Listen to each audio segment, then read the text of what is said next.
Hey folks, Quill18 here, and welcome to Let's Play Sid Meier's Civilization 4 Beyond the Sword.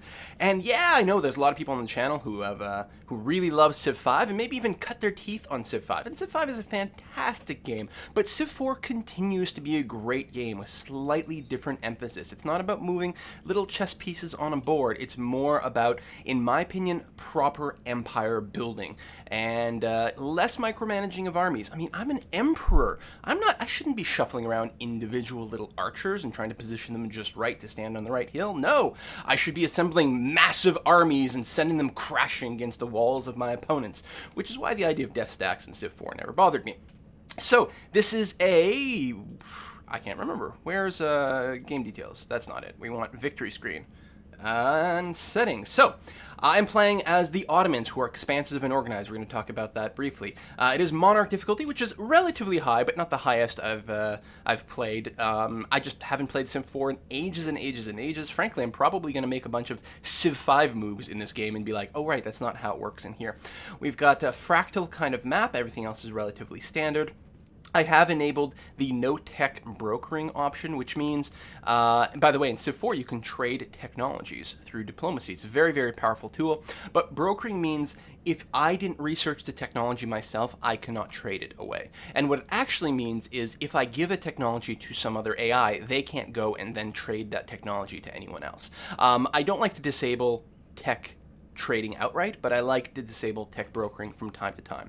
I'm playing with a mod called the Better Bat AI mod. So it's a collection of mods. There's the Better AI mod that makes the AI much, much stronger. If you're used to playing on Monarch, in normal Civ 4, playing on Monarch with better AI turned on is going to be considerably tougher. It's at least 1, if not 2 difficulty levels higher. Also, it improves a few of your own personal AIs, like your workers and things like that. Also, this mod also encompasses the Bug mod, which is better unaltered gameplay, which involves a bunch of kind of UI conveniences and things like that. And then the Bat part of the mod, because this is the Better Bat AI. Bat is another version of the bug mod that includes some graphic changes and things like that. Like I'm using the blue marble thing. Anyway, if you just Google Better Bat AI, it's one download. It's the easiest thing in the universe to install, and it really does make your game quite a bit better.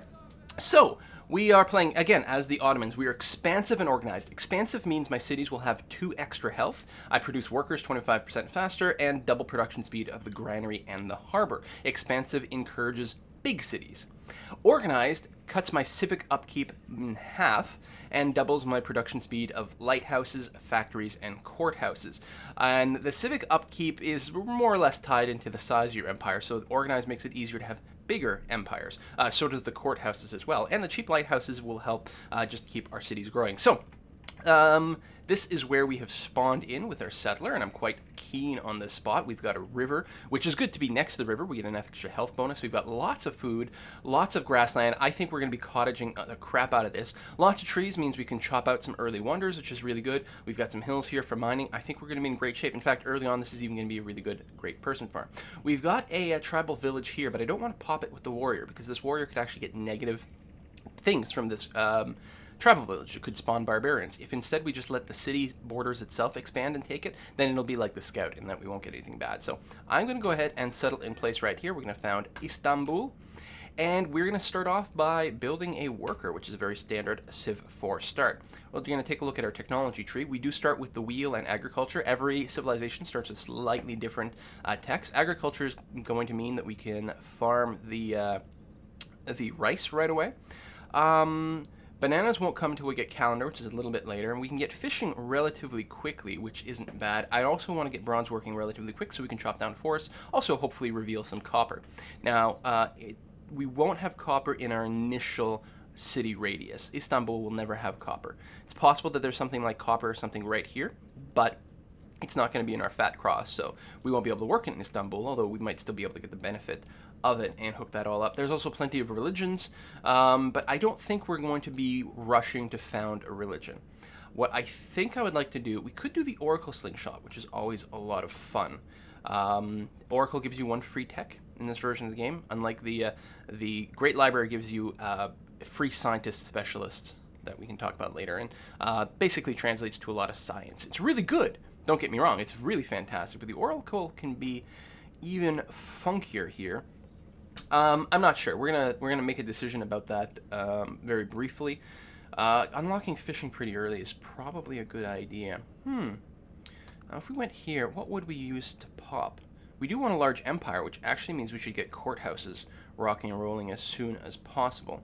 Code of Laws requires either priesthood or currency, and it does require writing no matter what. We also have so much food. We're going to want to get our scientist specialist going on pretty quick. You know, I think I like the idea of...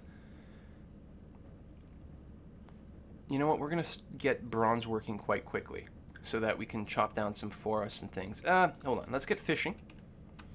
Bronze working. Let's go ahead and pick up the oracle and then tech up to writing. With priesthood, we can research the writing directly. We don't need... Oh, pottery is good. We can build the cheap granary, which we're going to want with our slavery that we unlock right away. We can also get to the granary really, really fast. Alright, let's do this. That. I think that'll work out as a pretty strong start. Okay, so I'm going to avoid these villages, so let's go ahead and wander about. It's not going to take me long to automate the worker, or the warrior, but we'll have them manual for now. I am going to want to explore to the end here just to see if it's a good place to plop a city down later. It's going to be a nice one, yeah, for the stones. Moist statues, which is a national wonder that gives us the ability to get hammers out of water talents. There we go. So what do we pop? We popped the village. We got 43 gold. Excellent. If you're used to Civ 5, so the borders will grow sort of outward in one big step. This is the fat cross that can actually be worked by the city. Any other border pops, A, take a lot longer, and also don't give you territory that your city will work. The city only works two tiles out. Let's keep going here. All right, we got some silk.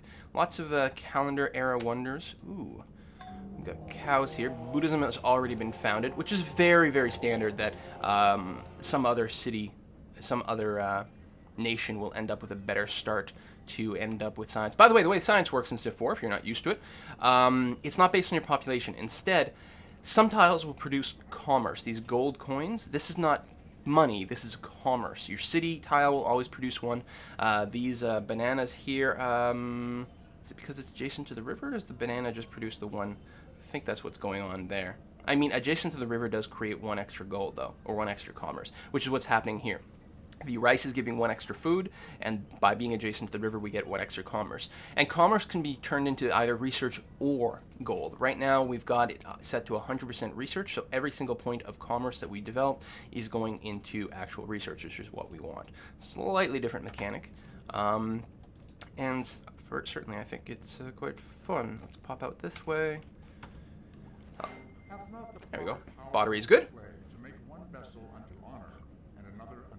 So it enables us to build cottages, which is certainly going to be a big part of what's going on in Istanbul. It's possible with all this food we could line ourselves up for a specialist economy, but it's been a while since I've played, and specialist economies are certainly a little hairier to get off the ground, and this place really is ripe for cottages, and it'll work really well once we unlock bureaucracy.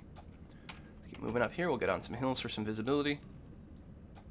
Oh ho! Oh god, please survive. Whoa, he didn't attack me. That's... might be too early in the game. Hey, another village. Cool. Oh, free fishing. Okay, that's a pretty strong start. Not that fishing is the most expensive tech in the world, and it's not going to necessarily lead to, some game-breaking combo, but we clearly need fishing. We'll line that up. Actually, we're going to go ahead and start right now. Granaries are good, but I think the actual food from the fish tiles are going to be better. We'll get you over to the rice, and we're going to start you to build a farm on the rice. So by doing that, the tile will produce more food, obviously. And, actually I should double check. What tiles are we working? We're still working there. We could work more hammers to get the workboats out faster, and I think that's... no, you know what? This is fine. We'll get our tech a little faster as well. This looks like another good spot for a city over here. We've got some floodplains, which generate a lot of food, and again are going to work really well with this sort of a cottagey kind of economy. And gold, and cows, and... oh! So, Incans. Incans are actually pretty good. Shall be peace in our time. I think I'll take the easy kill on the line here. Get a little bit of XP for free. Wow, there's a lot of food here. Really a lot of food. We're going to get a dot map going on very, very soon. We don't need the health into our city quite yet, so I'm not concerned about building this road. So I'm going to go and hook up the gems a little bit faster. Gems will give us lots of commerce, a little bit of happiness. And very soon it's going to be time for us to send our warrior home. But I think we can probably scout a little bit more. Sort of one more layer in the circle here. Actually, we might not send him home at all. We might just have him do some fog busting, which is probably a good idea. Yeah, we'll complete this and then we'll send you back. Okay, now that you've got 2.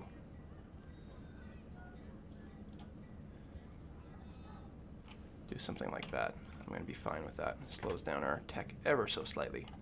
That's all right. Oh, Ethiopia is very strong. They tend to make huge amounts of money. So the Incans are the ones who founded Hinduism. And I feel like they're farther east to us. So what's the what do the religions do in Civ 4? They don't really do anything, not like the same way that the Civ 5 religions can have all sorts of different characteristics. Any city with a religion can get some extra happiness if it's your state religion, for example, and that's what's happening here. They do tend to increase your culture and all kinds of different things, but the big thing is that they have massive impacts on diplomacy. People of same religions get along really well. People of opposite religions don't get along at all.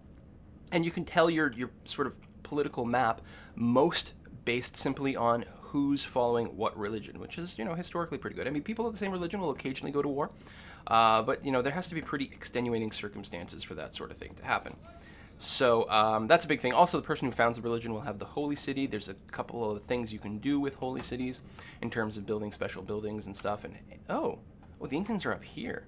Let's get a bit of a better gander. All right, bronze working. And yes, we definitely want to kickstart slavery. First workboat is done. What we'll do is we'll queue up a granary and get that going. And there's always someone who's like, it's a granary. No, it's not. Wow, no, it's not wrong to say granary. It's perfectly fine. You can say granary if you want, but sure as hell don't tell me that granary is wrong. They're going to be like, but a granary is where you store grain. Well, it's funny. It's actually the pronunciation of grain that's the most inaccurate. Gran, G-R-A-N, is actually the better term for what we spell G-R-A-I-N and pronounce wrong. Okay, so we can rush the granary, which we will definitely do here. It'll cost us 1 population. And the advantage of this is that it stores half of your food after growth, which means you continue to grow faster and makes it an excellent combo with slavery. All right, we can also start to chop down things, which is quite good. I'm going to... you guys can manage your citizens again. Max out the growth, that's fine. Let's go and get another improved tile. And actually what I should maybe just do is pre-chop a bunch of tiles for the maximum oracle speed. I think that's probably a good idea, actually. So, what does that mean? Well, this takes 3 turns to chop down this forest, and we'll send some hammers to Istanbul. What you do with pre-chopping is you chop it for 2 turns and then stop. And you do that in a few places, and then when you start building the wonder, you just go and finish it off 1 more turn to go chop, chop, chop. And one of the nice things with this mod is this mod will automatically stop the chopping when there's only 1 turn left. Just, quality of life improvement. Okay. Granary is done. I don't need to rush out another workboat quite yet. We actually have quite a few good workable tiles. What we need are some more warriors.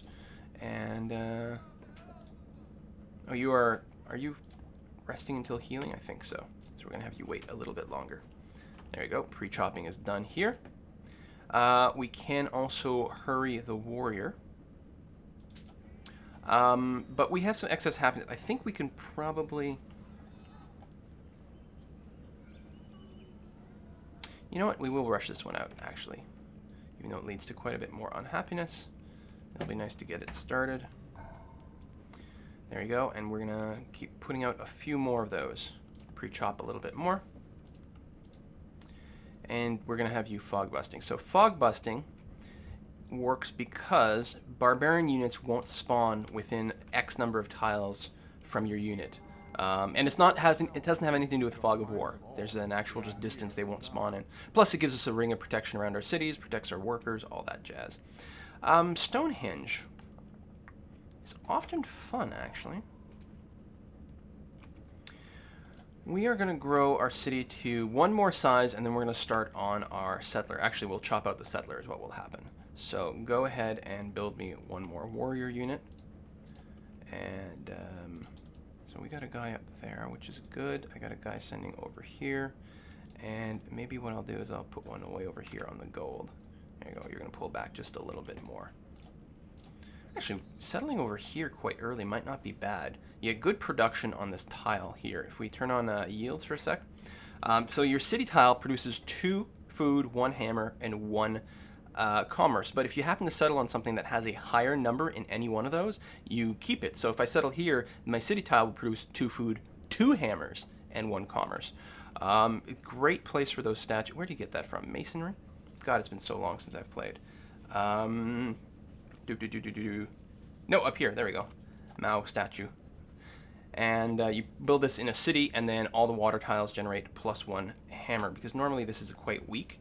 You get the lighthouse, and then all of a sudden the ocean tiles become food neutral, and then you add the statues, and all of a sudden the ocean tiles can also help you build things. But there's good base production here that would mean we can actually build the statues in the first place. But I don't think I have to rush this spot. No one's going to claim that particular. I think this direction is where we actually want to expand in. We'll do it again. We'll do a dot map in a second. I don't want to rush this warrior at this point. Okay, so we've already done the pre-chopping here. Let's go in and pre-chop one more tile. So Zara Yacob has expanded. Good for him. And start the pre-chopping. You just fortify. Come at me, lion. Totally okay with you attacking me here. Oh, we actually have unhappiness in the city because we don't have a defender. That's true. I've forgotten that in my calculation. So it's getting 1 extra unhappiness because it doesn't have any military production or protection. But the warrior is going to complete in 1 turn, so that's going to be fine. In fact, is there any way? Yeah, so I said 1, but it's actually 2. But if I do this, then we can produce it in 1 turn, and that's what I'm looking for here. So that way we can get the problems finished. Next turn, good. Now we have happiness. Start on the settler. Go here. Reset the citizen automation. Fortify in the city just to have a garrison, and then go ahead and complete the chop. Because the quicker we can get out the settler, the better. And just because we don't have the growth and so on and so forth. Okay, you fortify there.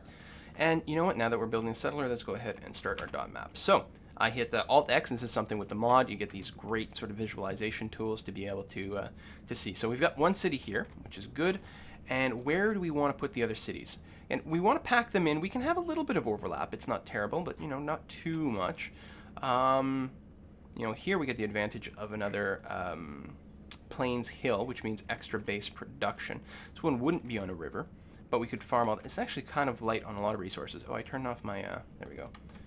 I don't know if I'm keen on that. If I move up to here, then there's some unused space there, which makes me unhappy, but we get something that's both coastal, on a river, we'll get the cows, and a little bit of floodplains, which is nice. And then over here, God, where do we colonize? Floodplains do lead to a lot of disease. It is offset somewhat by the river and also by the fact that I'm expansive, which is good. I want to get the gold. This city here, it's like, it's almost too much. It's almost too many things. Because even though it's going to have crap tons of food, it's actually going to be happiness capped for a really long time in the early game.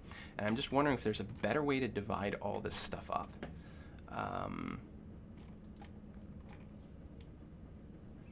So I still think that's a viable city spot right there. And that's not terrible. This might be... I'm not sure if that counts as adjacent. No, it's not a freshwater tile. So I don't think that it counts. Well, I might be wrong. And how food poor would this be? Would not be very good. And food is the #1 thing. As long as you've got enough food, you're in good shape. I mean, I would love to do something like that, and maybe I should actually rush up in this direction. I have to make sure to get enough culture to work the cows, and the city would be weak at first. Even farming up here would be tough because the irrigation doesn't reach.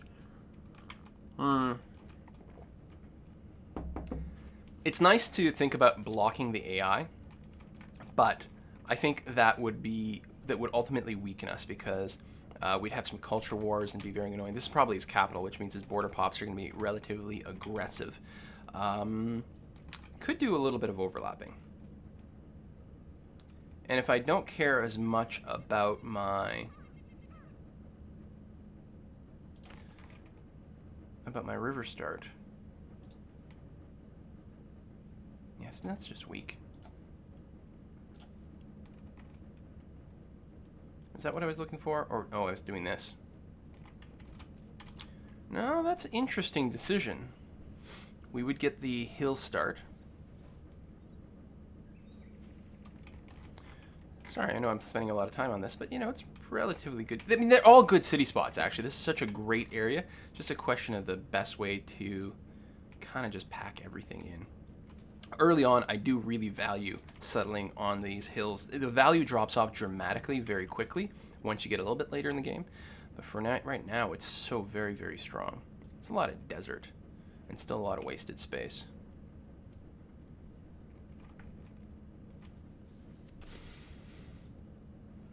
This would be so weak too in terms of food. All right, what do I want to do over here?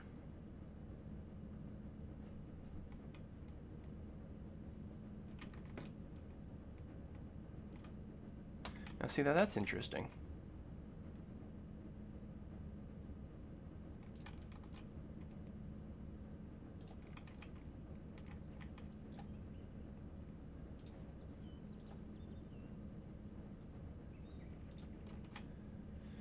Just jam in another little city here later on.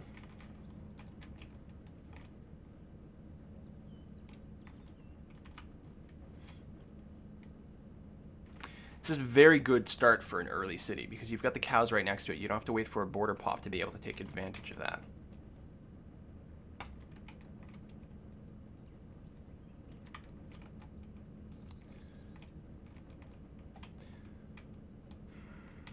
Oh, and no copper? Really? That's quite surprising. I wonder if I've got iron somewhere. You know what? I'm just gonna... I don't think it's optimal, but I'm gonna call it just good enough and stop freaking out about it. I did research. Yeah, of course, I've got slavery, so I did research that. Huh. Alright. So, chop 1 is done. Good. We'll go for another chop. Oh, we can actually hurry the settler right away. Never mind. Let's not do that. Sacrifice 2 population for that. I'm actually going to go here and start a cottage? No. You know what? That was a mistake. I want to go over here and pre-chop some mines over here. That's exactly what I want to do. Oh, Korea. Korea is very strong. They founded Buddhism, which is interesting. Hopefully he and the Incas will hate each other. At some point, the religion will spread to me. One of the religions will spread to me, and which one we choose will be right up there. Ah, it must have settled right here, is what I suspect. Probably a city right there. Alt-S to make a city flag go down.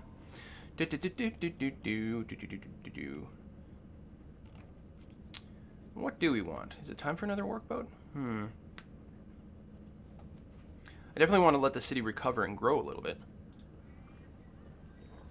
That's for sure. I do want more settlers, but not quite yet. I think maybe I'm just going to pop out a few more warriors. It'll actually pay off quite well. Oh, there's some copper.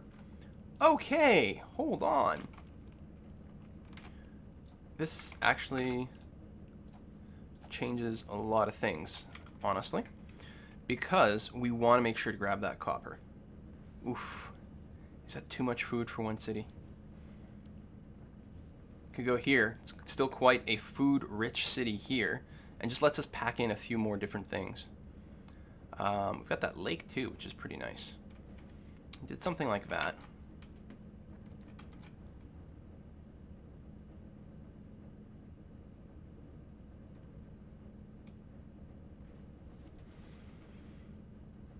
You know, I'm okay with that.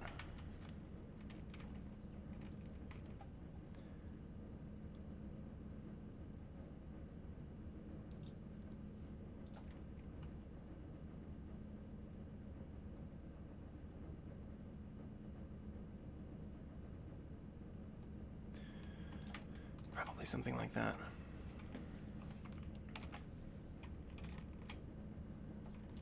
Okay, hop skip over here. I don't think we can settle this instantly. It's a little far away and hard to defend. Although, God, it's actually really, really tempting. Now, because I have these warriors here, I know that there's not going to be any barbarians popping up. Well, it's possible one will come over this way. You know what? Oh, this warrior won't move fast enough to actually get there and defend things. Never mind, stay there.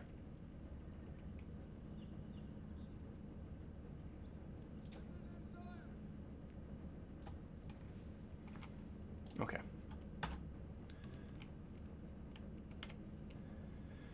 We got to stop chopping for a little while. We're not going to become unhappy yet, which is good. And pre-chop for a mine here. I should have maybe pre-chopped for a cottage at some of these places, but that's okay. The Lord bless you and keep you. The Lord make his face to shine upon you All right. and be gracious to you. The Lord lift up his countenance upon you. Start that oracle. You know what? I'm going to send you here. You can move into this direction. Stonehenge has been built. I'm happy we didn't go for it. We're on a relatively high difficulty. Oh, so the chance of getting a lot of wonders is hard, but I think we can get the oracles here pretty handily. Now, some people will have already researched some of the tech that you need to do it. Istanbul will become, yeah, so it's about to grow. And again, these warnings here are part of the mod that just make life a lot better. I'm going to turn on avoid growth. There we go. And which actually I should have done as soon as it got to size 4. So now it's going to focus more on hammers, and even though it's still technically growing, it won't grow. It won't allow it, even though I'm going to have a surplus of food. So 20 turns to the oracle, but we're actually going to shave that down a fair bit. Yeah, found this city. It's going to be great. Edirne. And actually start with a worker first. And we're actually going to sit right on that tile. Animals won't come in our borders. Barbarians will later on, but we don't have to worry about that for a bit.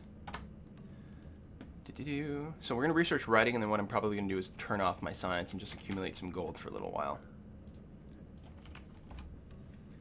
So we've got 18 turns left, so I'm going to finish the building a mine here, which will add hammers to the oracles, but also give us more production over here. 14 turns, not bad. And then the question is, do I just chop another mine here, or do I just go right over here and complete these forest chops?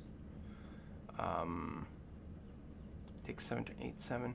You know what? We're going to go and just chop down the stuff over here for speed.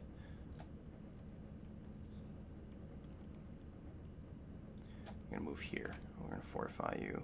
And you can actually venture out a little bit further now for your fog bust. So let's do that. Then we're going to want to get back to conventional exploration as well. Oh my god, there's more gold. This is a 3-turn chop. Yeah, that sounds good. And then we'll cross the river and do the 1-turn chops. Here we can go and fortify over here, actually. And I don't need to fog bust over here either. I don't think I need to babysit at this end of things. You know what I'm going to do? I'm going to stick you on auto explore. There we go. We can get some open borders agreements now that we have writing. So what do we want to research next? We probably want to backfill some stuff. We could also set ourselves up for some trading. We could just research the alphabet. We could go all the way up to literature and set up the Great Library, which is not a bad thing. I think getting sailing is going to be good. We can get trading on the coast, actually, relatively cheap. And then, and then we're going to want some archery so we can get some real defense.